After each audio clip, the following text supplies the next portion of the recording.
Selamat pagi untuk Ibu Lau dan teman-teman.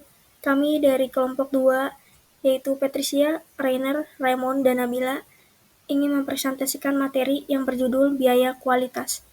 Selanjutnya untuk materi akan dijelaskan di slide berikutnya. Di sini untuk subpokok pembahasannya yaitu ada klasifikasi biaya kualitas, menghitung biaya kualitas, dan laporan biaya kualitas. Sebelumnya, apa sih yang dimaksud dari kualitas? Di sini kualitas adalah tingkat keunggulan atau ukuran relatif tentang hal baik. Lalu, secara umum, gimana caranya perusahaan menentukan kualitas suatu barang atau jasa? Ada namanya dimensi pemenuhan kualitas. Apa aja sih dimensinya? Di sini ada performa, seberapa konsisten dan seberapa bagus fungsi sebuah produk, estetika, di mana memperhatikan bentuk suatu produk dan fasilitas, servis, kemudahan untuk memelihara atau memperbaiki produk. Oh ya, pernah dengar nggak sih alasan pertimbangan seorang konsumen untuk membeli kendaraan bermotor? Di sini tuh berhubungan dengan servis dan spare part-nya. Nah, ternyata itu tuh termasuk ke dimensi pemenuhan kualitas. Dan yang keempat, yaitu fitur. Bagaimana karakteristik suatu produk itu membedakannya dengan produk lain yang serupa? Contohnya, yaitu handphone. Dengan hampir serupanya bentuk dan fungsi handphone yang satu dengan yang lain, tentu brand satu dengan yang lain akan menanamkan konsep fitur ini di produknya. Dimensi selanjutnya adalah keandalan. Apakah produk atau jasa dapat berfungsi dalam jangka waktu lama? Lalu ada durasi, berapa lama suatu produk dapat digunakan? Yang ketiga, kesesuaian kualitas, tergantung berapa ukuran suatu produk dapat memenuhi spesifikasinya. Yang terakhir ada ketepatan penggunaan, seberapa sesuai performa produk dengan yang diiklankan. Dimensi suatu produk akan mengalami input, proses, dan output. Jika sudah menghasilkan produk jadi, berarti tinggal didistribusikan hingga sampai ke pelanggan. Jika produk cacat, setelah sampai ke pelanggan bisa diperbaiki dengan perbaikan minor. Jika produk rusak, diperbaiki dengan perbaikan mayor atau tidak bisa diperbaiki sama sekali. Produk cacat atau rusak diberikan garansi atau perbaikan. Akibatnya bisa kehilangan aktivitas. Yang pertama, aktivitas pengendalian. Aktivitas pengendalian menimbulkan biaya pengendalian. Lalu yang kedua, aktivitas kegagalan. Aktivitas kegagalan menimbulkan biaya kegagalan. Biaya pengendalian. Yang pertama ada biaya pencegahan atau prevention cost. Timbul untuk mencegah kualitas yang buruk selama proses produksi barang atau jasa. Yang kedua, biaya penilaian. Appraisal cost. Timbul untuk menentukan apakah produk dan jasa sesuai dengan permintaan atau kebutuhan pelanggan. Kemudian di sini ada kategori biaya pencegahan dan biaya penilaian. Yang biaya pencegahan itu ada rekayasa kualitas, program pelatihan, perencanaan kualitas, pelaporan kualitas, evaluasi dan pemilihan pemasok. Kemudian untuk biaya penilaian itu ada inspeksi dan pengujian bahan baku, inspeksi kemasan, aktivitas peninjauan penaksiran, product acceptance, proses acceptance, dan pengukuran atau inspeksi dan pengujian peralatan. Yang kedua yaitu ada biaya kegagalan. Biaya kegagalan terdiri dari dua yaitu internal dan eksternal. Biaya kegagalan internal itu lebih ke arah di mana perusahaan itu membuat produk atau jasa yang tidak sesuai spesifikasi atau kebutuhan pelanggan.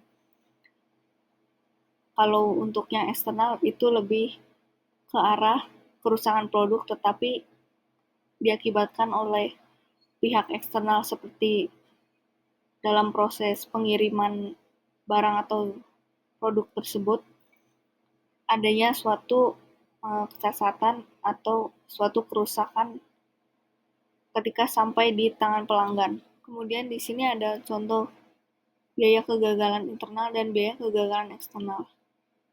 Biasanya perusahaan mengeluarkan biaya kegagalan internal untuk penghentian produksi, pengerjaan ulang, downtime, inspeksi ulang, pengujian ulang, dan perubahan desain.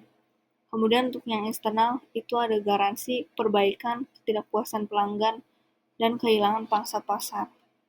Kemudian di sini ada contoh soal mengenai biaya kualitas. Awal tahun 2018, PT Kare menginisiasikan program peningkatan kualitas yang bertujuan untuk mengurangi jumlah produk cacat. Pada akhir tahun, laporan dari manajer produksi menyatakan bahwa jumlah pembatalan produksi dan pengerjaan ulang menurun. Direktur perusahaan tersebut senang dengan hal tersebut, tapi menginginkan beberapa penilaian keuangan. Untuk membuat penilaian tersebut, berikut data keuangan yang dikumpulkan selama tahun berjalan. Kemudian di sini ada data keuangannya. Dari contoh soal tersebut dan data keuangan yang tadi, kita diminta untuk klasifikasikan biaya-biaya tersebut menjadi biaya pencegahan, biaya penilaian, biaya kegagalan internal, dan biaya kegagalan eksternal. Kemudian yang kedua yaitu hitunglah biaya kualitas berdasarkan persentase penjualan untuk setiap tahun. Berapakah kenaikan laba karena peningkatan kualitas? Kemudian yang ketiga itu asumsikan pada tahun 2018 biaya kualitas dapat dikurangi menjadi 2,5% dari penjualan. Berapakah kenaikan laba karena peningkatan kualitas? Dan yang terakhir adalah siapkanlah laporan biaya kualitas untuk tahun 2018. Untuk jawaban dari contoh soal tersebut akan dijelaskan oleh Raymond. Jawabannya adalah klasifikasi biaya dibagi menjadi biaya pencegahan yang berisi pelatihan, lalu selanjutnya biaya penilaian yang berisi inspeksi produk dan inspeksi bahan baku. Yang ketiga biaya kegagalan internal, yaitu penghentian produksi dan pengerjaan ulang. Yang terakhir biaya kegagalan eksternal, yaitu garansi produk.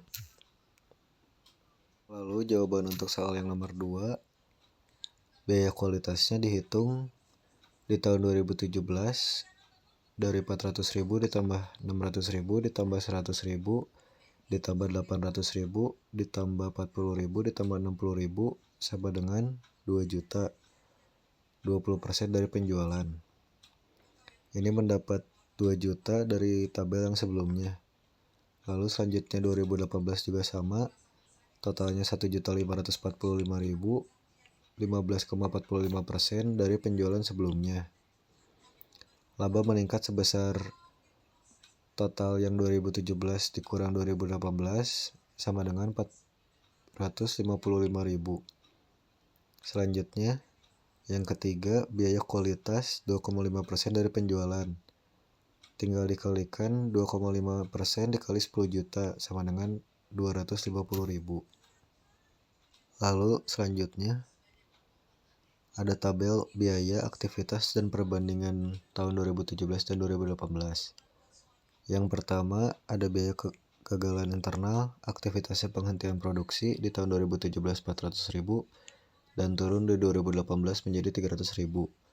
Yang kedua, biaya kegagalan internal, aktivitasnya pengerjaan ulang di 2017 600.000 dan turun di 2018 menjadi 400.000.